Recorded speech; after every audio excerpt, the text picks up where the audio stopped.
Dads, if you really want to lead and love your children in a way that they turn out to be fully functional adults, today's guest has a message for you. This is Kent Evans on the Manlihood ManCast. Are you ready to live life to the full? Are you ready to rise up and live a life of honor? Are you ready to boldly step into a life of courage? This is the Manlihood ManCast, and here's your host, Josh Atcher.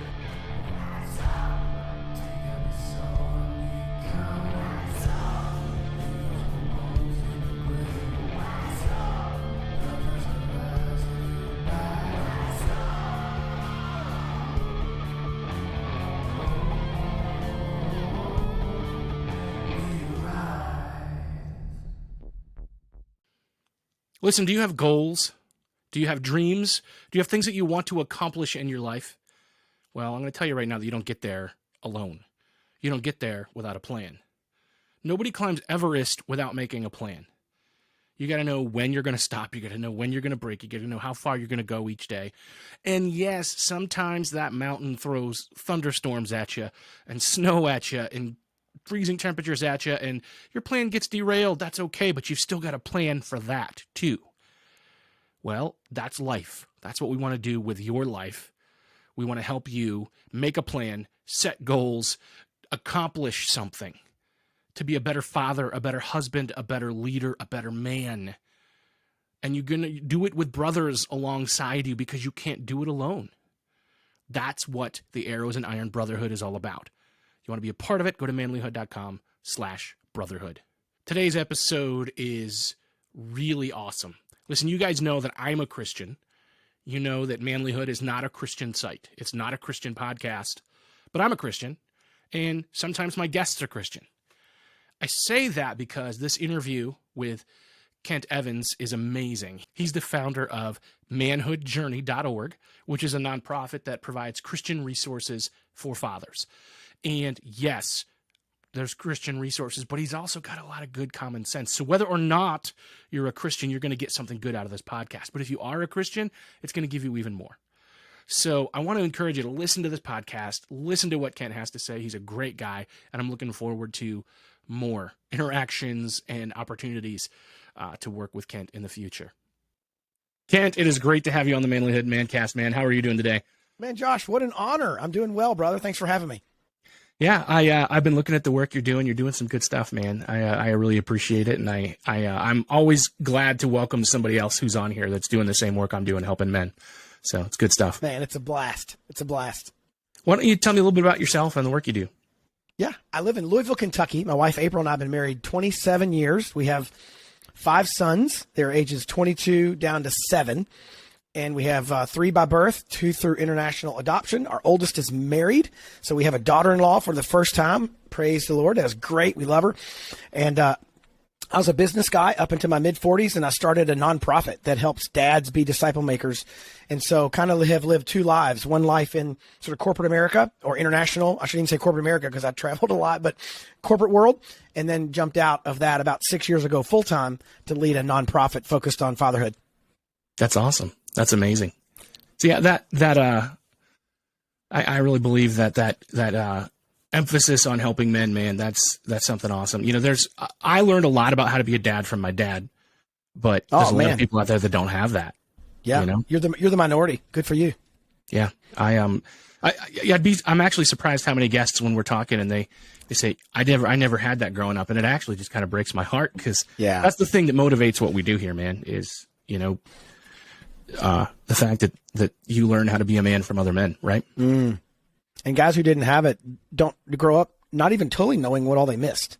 You know, like it's this gap that you end up trying to fill, but you're not even totally sure why it's a gap and what happened. And yeah, it can set us back for sure. Yeah, and I don't think it's impossible to learn. You know, it's a skill that we can learn. No. You got to work harder to find it, I think. So. Yes, indeed. So tell me what this means, man, helping fathers be disciple makers. What does that look like? Well, I think we're all operating from some kind of starting point for either manhood or fatherhood. And it's a little bit like that buoy off in the distance. You know, where are we heading? Where are we swimming to? And I'm swimming toward the buoy called helping my children know and love the Lord. And so that's just where I'm coming from. Doesn't mean everybody has to come from that same frame of reference, but it is my frame of reference. And so as opposed to, for example, helping my kid get into Harvard or helping my kid learn how to change the oil in his car, which are all valuable skills perhaps, my main thing is to help them know that God loves them and that he wants them and that he sent his son to die for them. And if I can get that across, I feel like I'm winning as a dad. And then, of course, yeah, like this past weekend, I want them to win their soccer games, which we did this past weekend. And, my sons both scored some goals. And so I was excited about that. And so there are practical things I like to do as a dad. But at the core, I'm trying to disciple my kids, not just raise them, so to speak. Right. Well, within that framework of Christianity is the very concept of making disciples. It's not just about, so that means that as a father, that's your job. Like, I think so many men just disconnect from that. They don't. Yeah. They think their job is keeping their kids alive. Well, and the interesting thing, Josh, is we're all basically making disciples, right? Like in our homes. The question is, are we making disciples of, Jesus or Buddha or Muhammad or Alabama football or, one president or the other, a certain political party? We're all kind of making disciples because at the end of the day, disciple just means I'm following somebody. And if I'm disciple making, I'm encouraging people to follow me. Hey, man, I know the way. I think I found the way. Come with me. I'll show you the way. That's disciple making. And quite frankly, I think every dad on earth is making disciples. The only question is some are doing it intentionally and they're taking them to a place on purpose. And some of them are doing it accidentally because they're going to realize, hey, I did job X. My kids grew up and did job X. My grandkids grew up and did job X. That's because when I came home, I talked about how great job X is. And then I discipled them in the way of that career path, even though they maybe didn't do that on purpose. It kind of reminds me of a Bob Dylan quote, right? You got to serve somebody. It might be the devil, it might be the Lord, but you got to have to serve somebody. So that's true. That's so true. I was about to break in my Bob Dylan impression, but I'm afraid it might cause your listener to stop the podcast. It might if we actually played Bob Dylan as well. So either one. Now all the Bob Dylan lovers are going to be. I actually love Bob Dylan. I don't care if he can sing or not, but no, I'll tell you, man. That's the key. Is I've raised 2 sons and 2 daughters. My youngest is it's her senior year this year, so she's on her way out the door. Wow. Yeah, and we've got one grandbaby and another grandbaby on the way, and so I frequently find myself looking back, and this weekend, for example, was a good way to look back. I look up on the stage and I see both of my daughters on the worship team at church, and they're singing and praising Jesus. The one had just won homecoming queen the night before, went to the dance, came home in enough time to get enough sleep to get up there and lead worship the next morning. And I felt really proud and really excited to be able to see that. All 4 of my kids, serve Jesus. That's what they do. And so those are the things that I can look at. But I also look at it and I see some of that's because of me. Some of that's in spite of me. I had a similar experience about a couple years ago when one of my boys graduated from high school, and both of my other boys were part of the worship experience. And so in my oldest son's a great guitar player. My second oldest is a drummer. My third oldest can sing and play bass. And it's kind of funny. We're like the Von Trapp family, except I can't sing, and neither can my wife, really. We make a joyful noise. That's about as far as we get. But it is a blast watching. Even this past summer, my son led worship at a youth camp up in Wisconsin, and we drove up. And my other son was on drums. One of my sons was on bass, and my daughter-in-law was on the keyboard. And so you just look up there and you see, 3 of your kids and your daughter, and it's so fulfilling. And they led us in worship. It was a blast. It was really cool. Yeah. Yeah, and I think that's kind of, and a lot of guys out there, I think the vast majority of probably the men that are out there, whether the vast majority of them would identify as Christian, right? Whether or not they ever go to a church or whether or not they actually live it out or whether or not they actually are a Christian, they would identify as a Christian, right? Because that's the belief system that the framework that they see the world in. But I think if you want your kids to continue on in that path, you've got to lay down a pretty good foundation for them. Well, and the tough thing is, as you said a minute ago, some of the things our children do might be because of our leadership. Some of them might be in spite of our leadership. At the end of the day, it is so important that whatever we're trying to guide our kids in, we're just not hypocrites. Like, we don't have to be perfect. We don't. In fact, there's a lot of leverage when I blow it as a dad, which I do often, and I'll scream at my kids, right? And I'm yelling at them. And then I'll go into their room later and go, hey, man, that was not okay. Dad should not have done that. I was a sinful jerk. Will you forgive me? That process, and I don't do it every time, but I try to.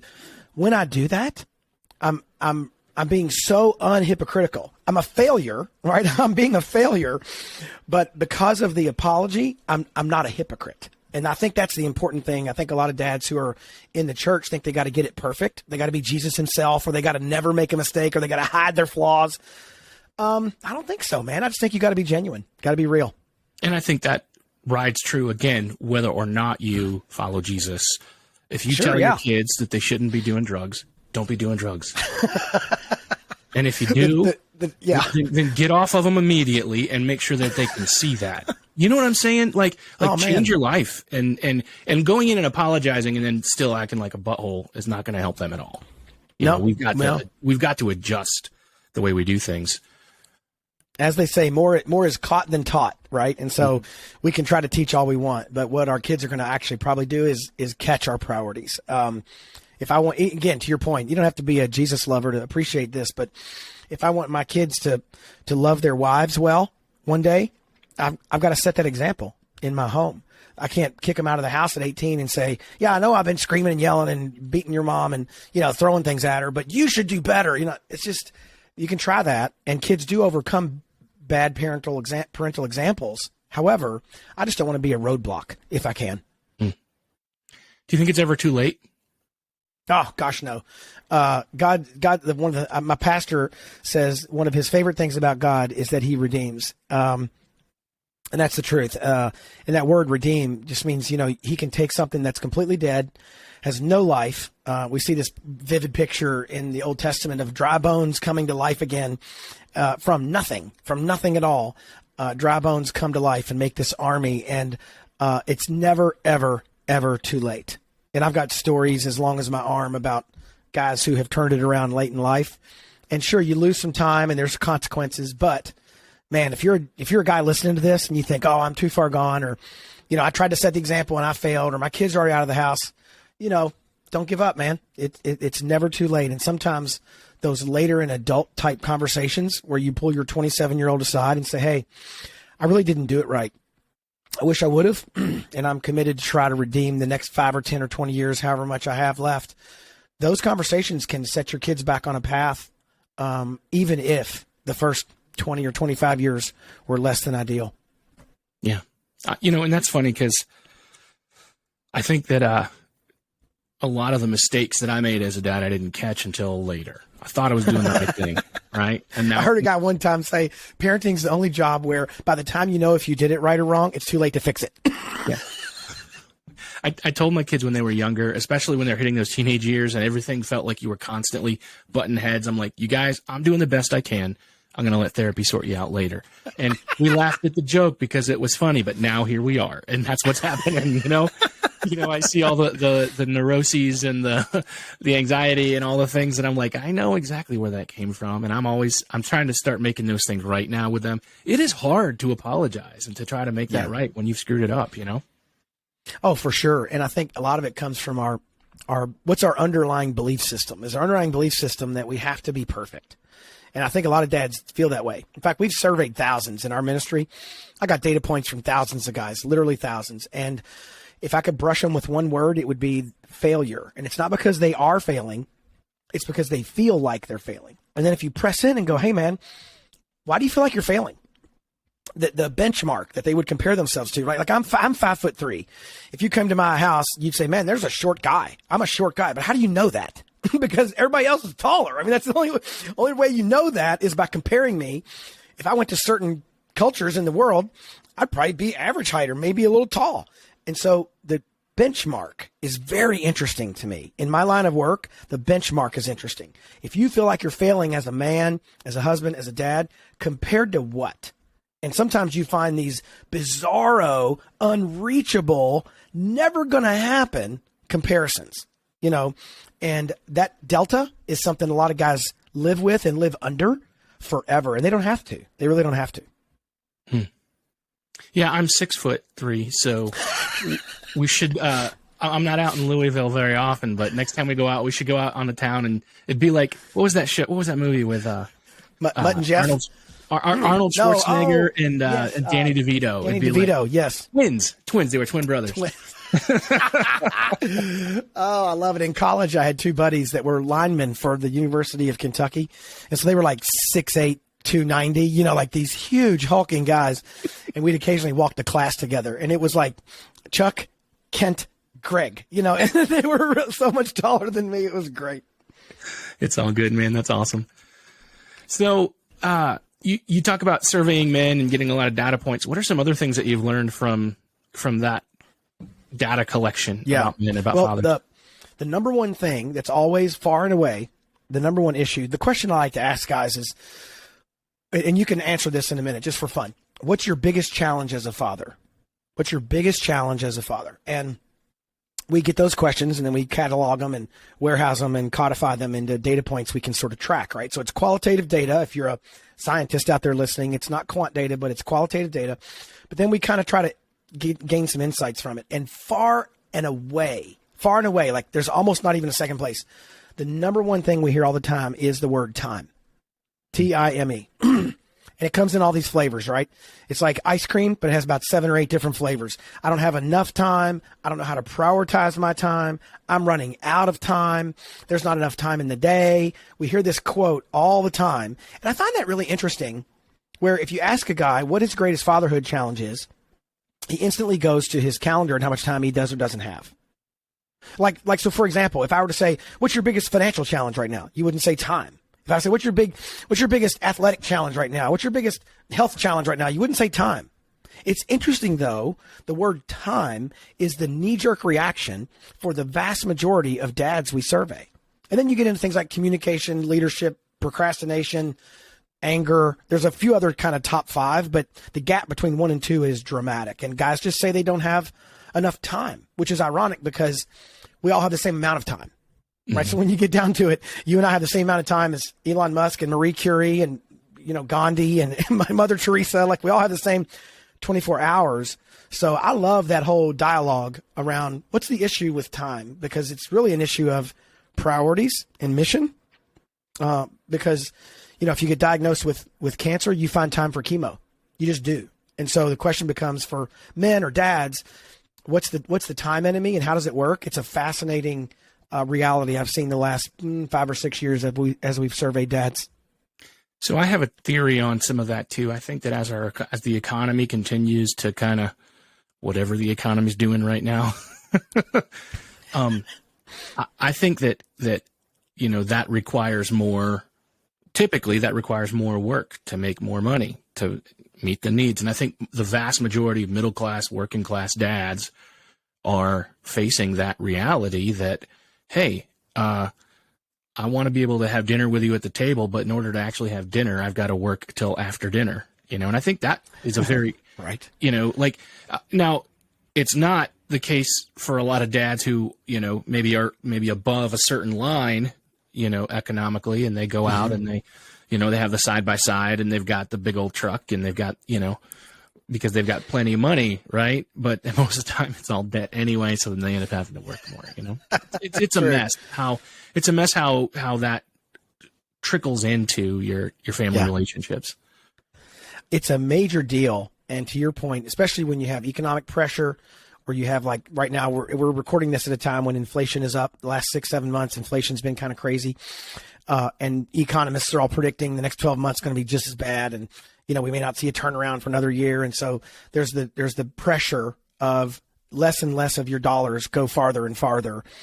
And that's real. That's real for all of us. I heard a guy say one time, he said, this was through a friend. He said, when my net worth gets below 200 million, I get a little nervous. You know, and here's what was interesting. Here's what was interesting, Josh. What's interesting about that is then the speaker who shared that data point, he goes, you know, I know you guys are laughing and you find that ironic. He goes, however, we've all got a number. We've all got a number. And below some number, whatever that is, this week's paycheck, that 401k balance, whatever your number is. Below it, you start to find out where your hope and your trust really lies. Because below that number, what are you relying on? And so we all do have these economic pressures. The challenge becomes, do we think our savior is economics? Or do we think our savior is physical health? Or is our savior the right politician? And I've just kind of divorced myself from some of those belief systems because, they're all just kind of shallow. In the end, they don't deliver. Yeah.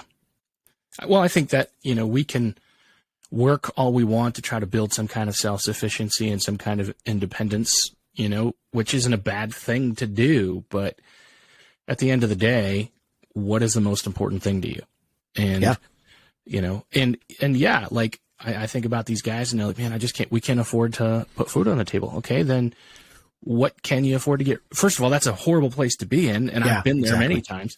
So what can you afford to get rid of, and how can you structure your life in a way, and if it means that you need to find a new job, if it means you need to relocate, I think that's the thing that breaks a lot of people's back is that, okay, in order to take care of this, I'm going to have to leave this community that I love to go find a place where I can make enough money without working so hard to provide for my family. That's the kind of thing I think a lot of people face today.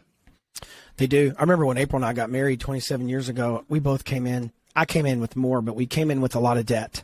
A ton. I don't remember the exact number, but it was a lot of credit card debt, automotive debt, a lot of stuff where you're just like, whew, man, it's not smart financially. And it took us a long time to work our way out of the what I'd call the really stupid, unwise debt, right? It's the credit cards, and we're rolling them every 90 days onto zero interest, new credit cards. Like, I remember playing that game. I remember missing those payments. I remember thinking, my goodness, man, at minimum payments, I will pay this off when I'm 987. Like, this is never going to get paid off. And we were fortunate enough to get a couple things happen where we could knock it out in bigger chunks so that we cut that curve off the end. But man, there's almost nothing quite like financial pressure. And I feel for any guy who has it. Because at the end of the day, you can't pour enough time into that machine to fix every short-term problem. But you can, I think the hope is, the bright side of that coin is over enough time, you can normally work your way out of most financial trouble. I know there's some things that are debilitating and life-altering from a financial standpoint, but for most of us, if we can, tighten the belt and get some more discipline around some things and maybe catch a break at work or get that one little extra bonus that one time, there's some things we can do that over time I think will work out for most guys. And yeah, I feel for a guy who has to cut ties with his community. I'm 52 at the time of recording this, and I've lived in the same city my entire life. And even though I had chances to travel and jobs that took me all over the world, travel-wise, I didn't ever have to relocate. And I'm grateful because we have a lot of deep relationships, and I would hate to have to leave. Yeah, that the same here. I've had I moved back to the area that I grew up in order to raise my kids here, and there's been plenty of opportunities to pack up and move somewhere else. We're literally like in the middle of nowhere, Pennsylvania, and I'm right on the very border of the Allegheny National Forest here, and I don't want to go anywhere. We've suffered, suffered through poverty sometimes in our life so that we didn't have to move, and I'm glad that we did. It was some hard decisions to make to do that, but you can make it work, if you don't make excuses. So that kind of economic thing kind of makes me think about, the fact that there's a lot of dads that I deal with, a lot of guys that ask me questions. Usually by the time a guy reaches out because he wants help being a dad, he needs help with these things is usually when it's already a mess. Right. Yes. By the way, note to dads, ask us sooner. Like, reach out to a guy sooner. Can we just break the cycle, man? Can we get ahead of the marriage already with divorce papers? Can we get ahead of the house already in foreclosure? Sorry, Josh, I'm not taking over your podcast, but I'm like, 100% right. That's why I've got you on here, man. Come on. Exactly. Like if I could have helped you 6 months ago. I could have helped you a year ago. Yeah, I could still try to help, but it's just going to suck. That's all there is to it. Whatever you're trying to do to make it better, it's going to suck. So sorry, I interrupted you. You were going to ask a really brilliant question. Well, I was headed that direction. I don't know if it was really brilliant or not. I'm sure it was. You're thinking too much of me, my friend. But I was going to ask, knowing that guys ask for help when it's too late. You know, it's all not too late, but it's already a mess. What advice do you have for that dad that is in a mess with his family, with his relationship with his kids? You know, he's wanting to make a difference, but it seems like everything he does is just, you know, rowing against the hurricane, you know? Man, I would tell a brief story, and that's when I was 17 or 18. My parents went through a divorce, and it was really traumatic, and I was super angry and frustrated. And I went to a counselor, and I was kind of like in this position mentally where I was like, hey, I'm not going to end up where they ended up. You know, I was so just kind of like hell-bent on not going down that same path as my parents. And although they didn't mean to either, right? And so my counselor told me something really fascinating, and he goes, Kent, you know what? You cannot become the unsomething. You cannot become the unsomething. And we talked about it a bit longer, and he was like, your brain doesn't know what to do if you go, hey, I'll tell you what I'm not going to do. I'm not going to be an astronaut. Well, your brain doesn't do anything next, right? It doesn't therefore go be a fireman or therefore go be an NBA player. You've got to aim your brain towards something you actually do want.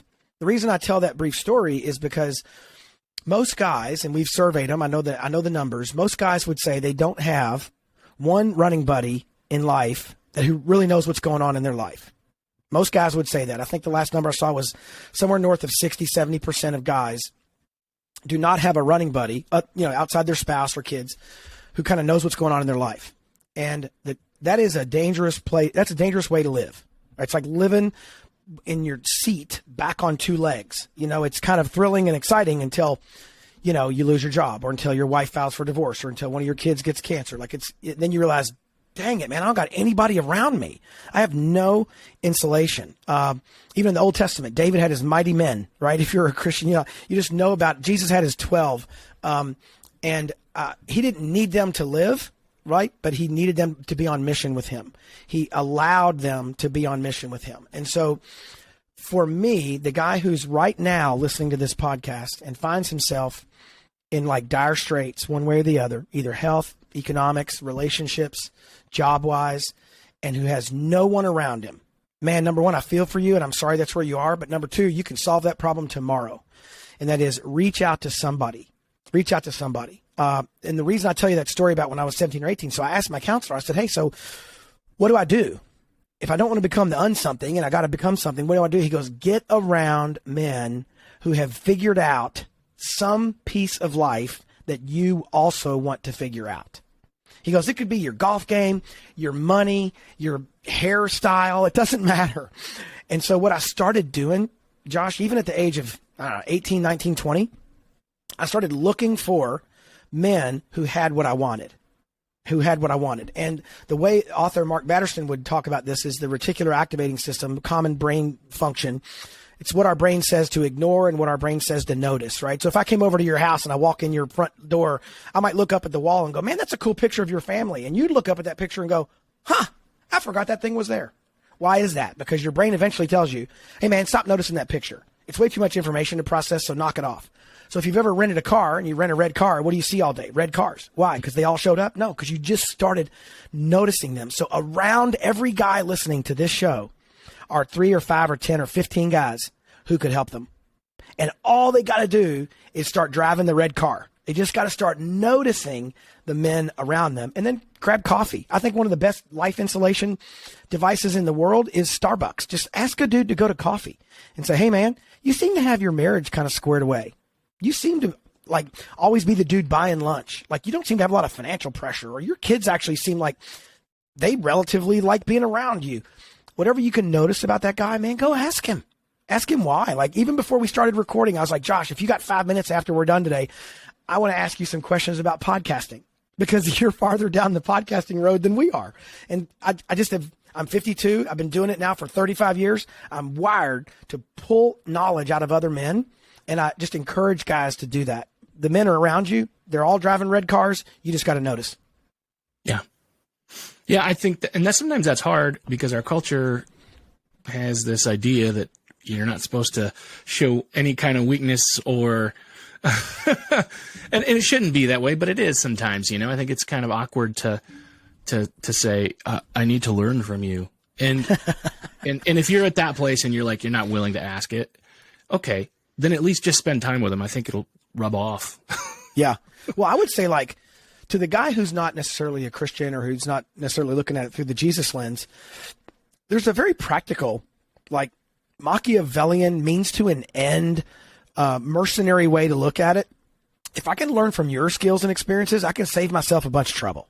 Like, that's just an obvious way to do it. It's why we all go YouTube videos on how to fix that thing in our car, right? Because it's like, exactly. Why go out there and just start banging on it when I was trying to put a hitch on my Highlander to put our bike rack on it, and I looked up a video, right? And 6 minutes later, I got the dumb hitch on, and it would have taken me an hour or two to even find where the bolts go. That's the real kind of, like, just practical, everyday, non-Christian. It's just practical. It just makes sense. Now, biblically, if you're not surrounding yourself with wise people, the Bible has a word for you, and it'd call you a fool. That's what the Bible would call you. And so if you're not a Christian, go be practical. If you are a believer, don't be a fool. Surround yourself with wise counsel and wise men. With many advisors, your plans will succeed. With many advisors, your plans will succeed. And that's what Proverbs will tell us, and there's dozens of other verses just to help us. But again, through either lens, whether you're looking at it through a Jesus lens or not, finding other people who are farther down the road than us is a smart move. Yeah. Well, I think that's what has honestly kept me out of trouble in my life. You know, there's been so many opportunities where if you've got good people in your life, they're the kind of people that are going to notice when you're headed off the track, you know, that accountability that you've got to have. Cause, you know, I've got people come up to me and say, "Hey man, are you doing okay? Cause you're kind of hanging your head low, or when I talk about this, you reacted a certain way." You know, we don't get that if we're not living in community with people. Right. Well, and what's interesting to me, man, when I think of the word accountability, it's always naturally viewed in a negative light. Like, I'm driving down the road, and if I start to get off track, you will hold me accountable. Whoa, wait a minute. You wouldn't say that about the other 9 players on your baseball team or the other 10 guys on the offensive team in a football game. Well, their job is to correct the routes I'm running. Their job is to tell me how bad I ran No, you see yourself as a team accomplishing a goal. And so one of the things guys miss a lot in accountability is it's not just prevention of negative, it's the acceleration of positive. And so I want guys around me who will go, "Hey man, that podcast you did with Josh Hatcher, nice. That when you said the thing at minute 8, that was really smart. I love the way you said that." I remember, man, like 4 or 5 months ago, I was speaking in front of a crowd of about 100, and one guy in the crowd had been a university president and was a good friend and had taught people how to speak in public. Like, he was like the man. And I went down before my speaking moment. I said, "Hey, Ken, would you do me a favor?" He said, "Sure." I said, "Could you do 2 things today? One, would you pay attention?" And he laughed. And I said, "Secondly, would you pay attention with the intent to give me feedback?" And he goes, "Absolutely." And I go, "You've trained 100 people like me." So I'm sitting there. It's like me talking up in front of, you know, this Steph Curry of speaking in public, right? And afterward, I should send it to you. You'd love to see it. I'll send it to you privately. He sent me an email with like 10 things that I did right. That I did right. And he just said, "Man, I have very little negative feedback to give you, but here's the things I'd suggest you keep doing." Oh, and you talk about just gold. I mean, that's brilliant. That's brilliant. I'm sure he could have found 10 things I did wrong. It's not because they weren't there. It's because what he knows is you're going to get more bees with honey than vinegar. And what he's trying to do is help me double down on my strengths and not just be self-conscious about my weaknesses. And that's the other side of accountability that we don't talk enough about. I tell you what, you translate that directly to parenting, the difference that would make. Holy cow. Oh my goodness. I mean, just for fun, go ask your kids one thing you've done right in the last month. I dare you.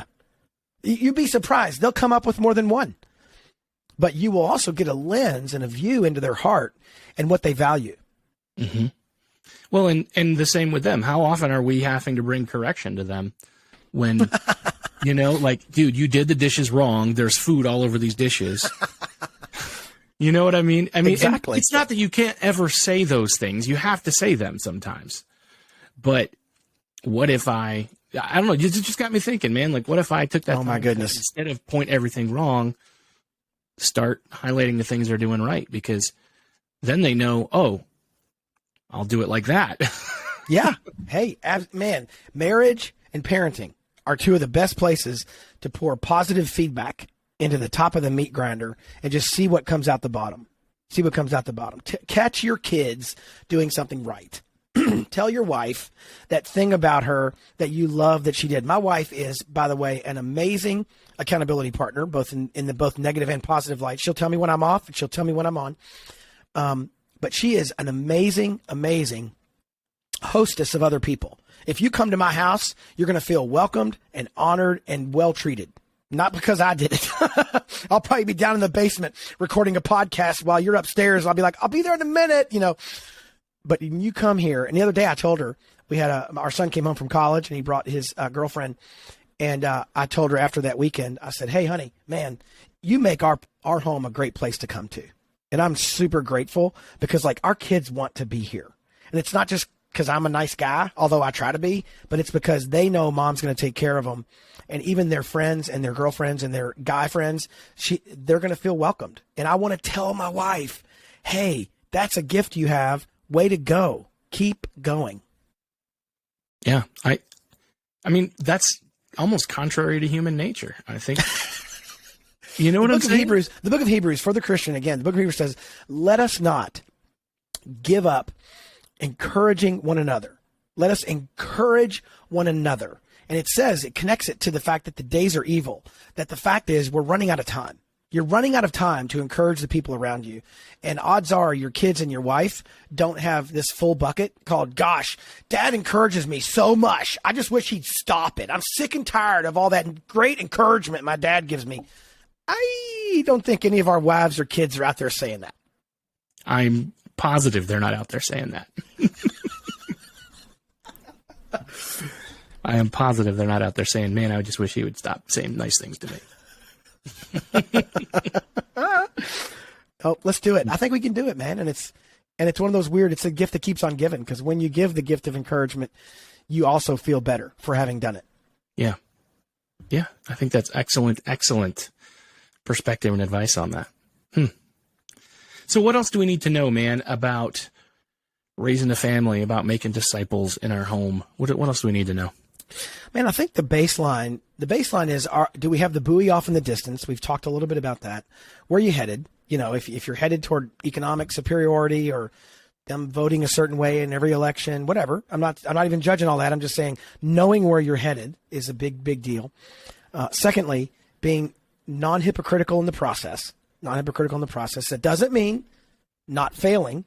It means when we fail, we get back on the horse. And then I would say the third thing, and this for me is one of my very favorite sort of fatherhood topics to get on. And so don't let me go way up on my soapbox here, Josh, very long. But guys will ask me, especially if it's in the church, I'm always in front of I'm often in front of a Christian audience, and they'll say, what are a couple things I got to do as a dad? And I'll say, number one, read your Bible more often. Again, we don't suffer for having too much encouragement, and very few guys suffer for having way too much Bible in their head. It's usually the very opposite. And the second thing I'll tell them is read the Bible more often and ask better questions. Ask better questions. You're tipping over, right, in terms of the empty nest sort of phase of life where your youngest is about to be gone. And so you can reflect now back on their teenage years and how different those were than their elementary or baby years where, let's just use rough math. Under the age of 10, you're telling your kids everything. Don't do that. Stop it. Go to your room. Fix that. Turn that, It's all directives and commands, and that's appropriate. You got to keep them out of the street. They got to take a bath. There's things they have to do. After the age of 10, and we could debate 10, 11, 12, 13, 14, somewhere in that range, you get way more mileage out of your relationship with your kids by asking them good questions. I remember reading the book years ago called Teaching to Change Lives by Howard Hendricks. And his premise in the book was a lot of teachers think it's their job to get information from my head into your head, and that's their premise for teaching. He's like, that's the wrong premise for teaching. The right premise for teaching is I'm trying to teach you how to think, how to take problems and solve them without me there so that you can live without me. That's my actual job as a teacher. Well, same as a dad. And so for me, I want to encourage dads to ask better questions. The dad who comes to me and goes, man, my kids just won't talk to me. And they got a teenage daughter. And I go, awesome. So when she comes home from school, what do you ask her? He goes, well, I ask her how her day went. And I go, well, with all due respect, that question sucks. You deserve a pathetic, lackluster, non-communicative answer because that is a lazy question. And the dad looks back at me like, dag. And I'm like, look, man, ask her what the most surprising thing of her day was. Ask her about the best part of her day. Ask her about one thing that disappointed her. Ask a better question if you want to get better communication. Because the second thing dads tell us, they don't have enough time. They don't know how to communicate. That's number 2. In all of our surveys, it's time and communication. They're the top 2 issues. Communication is not about telling. It's about asking. It's about asking. And so if you think you can just boss your 15-year-old around, that's why she's going to hate you when she's 16. Ask her, excuse me, honey, as you're leaving the house today, is that an appropriate outfit for you to be wearing? Or should I say barely wearing? Because I don't know. What do you think about that? Ask her the questions and force her to reckon with her own choices. And same for guys, man. My son, Alex, he would do something knucklehead and I'd say, knock it off. And he'd go, why? And I'd go, no, that's not how this works. You give me 3 reasons why that's stupid or you don't eat dinner. Because he had to learn to think and to process. And I would just say that's the encouragement for dads is you want better communication with your kids? Ask better questions. I think that's excellent advice, man. That's really good. Well, Kent, I like to ask all my guests a few questions, and I love getting a variety of answers to these. They've been pretty cool just to see over the course of the past couple of years that we've been doing this. The questions haven't really changed much, but the answers are always very different. So the first question I like to ask is, what does it take to be a man? Man, that is a good question. And you told me before we started you were going to ask it. I'm not sure I'm ready to answer it. I would say what it takes to be a man, at least from my perspective, is the willingness to put others first. I think that is the number one characteristic of a man, is the willingness to put others first. It might be your kids. It may be your wife. And again, I'm working from a framework where my foundation or my frame of reference is Jesus. He's the model man. For the Christian, Jesus is the model man. And what he did was sacrificed himself for us. And so I find in that core, in that essence, that's what it takes to be a man. We all look back on like 9/11 and we think of heroes like a Todd Beamer who said, let's roll. And he took charge and probably knowing he wasn't going to live through that process, or at least running the risk of not living through that process. And we call those guys heroes. The reason is because they sacrificed themselves. And I think day to day, for me to be a man, I've got to be willing to put other people first. That's very true. Very true. What the scripture verse about Jesus doing that is, greater love has no man than this, that he laid down his life for his friends. So that's very true, man. The next question is, if you were to, I imagine you'd have to suspend the laws of time and physics to make this happen, but if you were to run into the 10-year-old version of yourself, what do you want him to know? Well, first I would say, sorry, buddy, you're not going to get any taller. It's over. It's over for you. Because roughly, that's pretty true, Josh, in my case. That'd be the first thing. The second thing I would say is talk half as often. Talk half as often. I've gotten in way, way, way more trouble in my life for what I did say rather than for what I didn't say. And so usually my trouble, whether it's economic or relational or business or you name it, is because I ran my mouth without thinking. And I would just tell my 10-year-old self, hey, man, learn to talk about half as much as you do now. Yeah, that would have been good advice to hear. I probably actually heard it when I was 10 and I just didn't care. Yeah, that's actually one of the questions that I ask as a follow-up a lot of time is, would you have listened? And the answer is usually no. I already know. Probably not. I'd have been too busy talking. Yeah. Yeah, I was that way. My mom told me when I was little, she said, Josh, if you can find a career where you can make a living running your mouth, you'll be set. Exactly. My first job was in radio, so. Oh, that's great. And here you are on the big time podcast. There we go. So, yeah, exactly. You've done it. You hit the big time, Josh. And I'm going to second that too, because I've done a lot of damage with my mouth and just saying the thing that's on my mind because I think I've earned the right to say it. And 9 times out of 10, I should have just shut up. That's true. My next question is, what is your best advice for the men that are listening today? I would put it in two buckets. Bucket number one, if you're married, love your wife as Christ loved the church. Even if you're not a Jesus follower, it's okay. Love your wife. You're going to reap dividends beyond measure by loving her well that will affect your life, your relationships with your kids, your finances, your work, everything. Love your wife well. And then secondly, I would say is give God a chance. If you don't already know God and you don't trust him, give him a chance. He loves you more than you know. And I would say that's my best advice is go see what God thinks about you, because he thinks more about you probably than you do.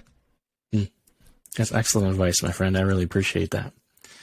Ken, I know you've written a book, right? And you've got the stuff that you've got going on. How can our listeners connect with the work that you're doing and the stuff that you've got out there?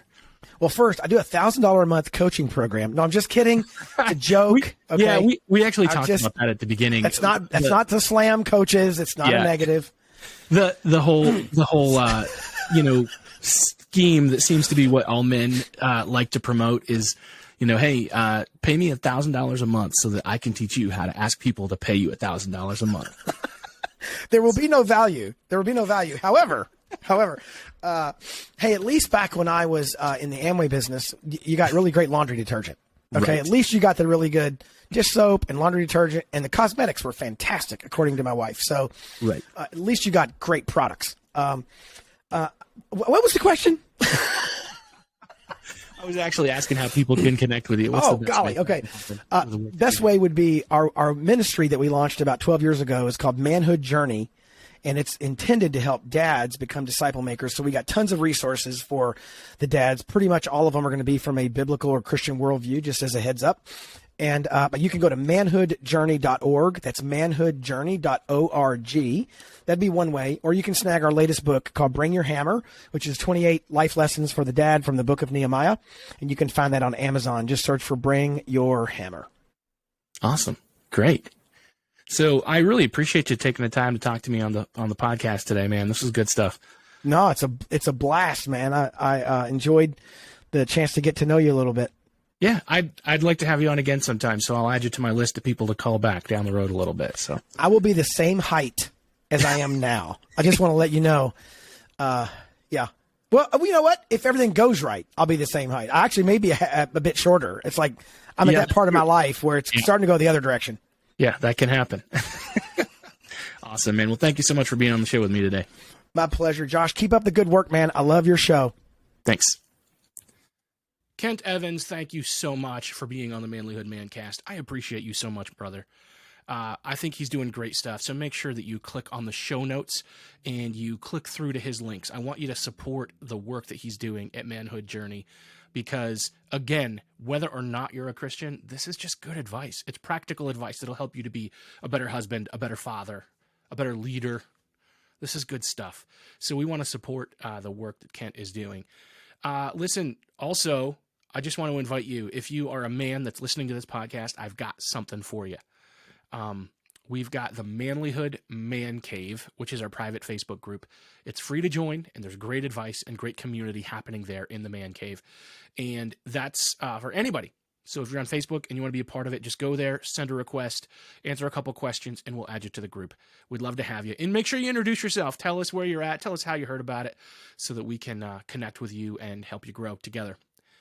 And if you want to go that next level up so that you're going to get more brotherhood, you're going to get higher quality information, you're going to get some training, you're going to get some coaching, that's going to happen with the Arrows and Iron Brotherhood. And I want you to be a part of that. So go to manlihood.com/brotherhood. Also, if you want some Manlihood merch, you're going to get some great t-shirts, some great books, some other stuff at our Manlihood store. So for that, just go to manlihood.com/store. Guys, I really hope that you got something good out of this podcast. I hope you get something good out of every podcast. I hope that you're going to walk away from this feeling charged up and excited and encouraged. And if you're not and you need to be, please let us know, because I guarantee you we can have a conversation. We can work through the hard stuff and we can talk about the good stuff. I'd love to hear from you. Anyway, guys, be good, be well, have a great week. I love you and I care about you, and I'll see you next time. If you want to be a better man, check out our website, manlihood.com, for blogs, videos, and more from our Manlihood team. Men, you can also join our private Facebook group, Manlihood ManCast, where you can meet up with a band of brothers who will challenge you and help you on your journey of manhood. This episode is produced by Hatcher Media for Manlihood.com. Be sure to subscribe and leave us a review on iTunes, YouTube, or wherever you're listening to the show. Tune in again for more of the Manlihood ManCast.